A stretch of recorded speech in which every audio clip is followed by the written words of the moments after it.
Using the ultimate universal paving and wall cladding adhesive is ideal for fixing porcelain patio tiles and natural stones to external bases and walls.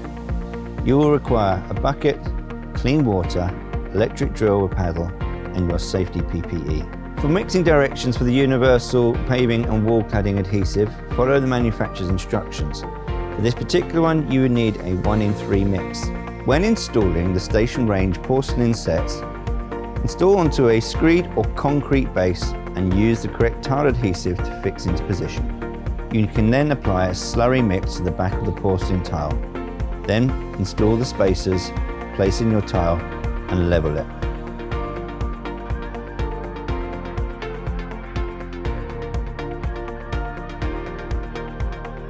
So why not consider our porcelain set and edging range to put a frame around the outside of your patio and pull the whole structure and style together.